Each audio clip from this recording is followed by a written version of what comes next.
बघा तर आज मी खिचडी बनवणार आहे। त्यासाठी तांदूळ आणि डाळ मिक्स करून घेतली। आता ही स्वच्छ धुवून घेणार आहे। तेल टाकून घ्यायचं थोडं। खिचडीला लागणारं साहित्य घेतलंय। टमाटा कापून घेतलाय, लसूण अद्रकची पेस्ट घेतली, कांदा घेतलाय। पहिला तर लसूण टाकून घ्यायचं, जिरं,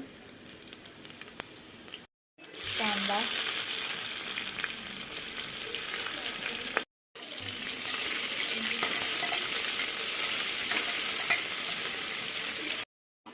टमाटा,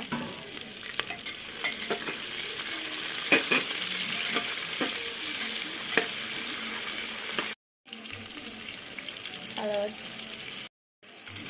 शेंगदाणा जरा मिक्स करून घ्यायचं।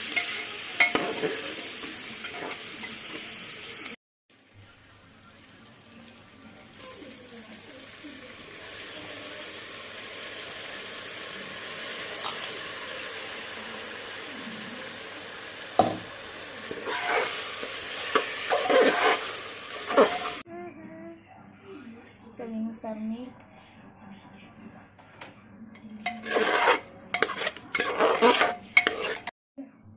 लाल तिखट,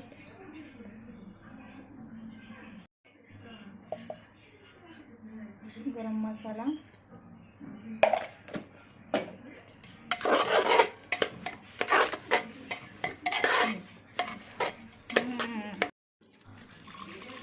तांदूळ घातले त्यानुसार पाणी टाकून घ्यायचं। मिक्स करून घ्यायचं। कोथिंबीर टाकून घ्यायची, सर्व काही मिक्स करून घ्यायचं, लावून घ्यायचं आणि 4 शिट्ट्या काढायच्या।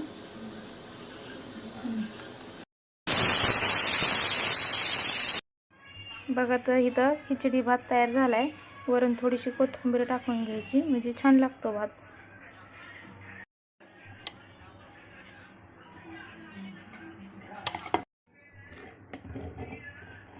बघू शकता अशी काही खिचडी तयार झाली।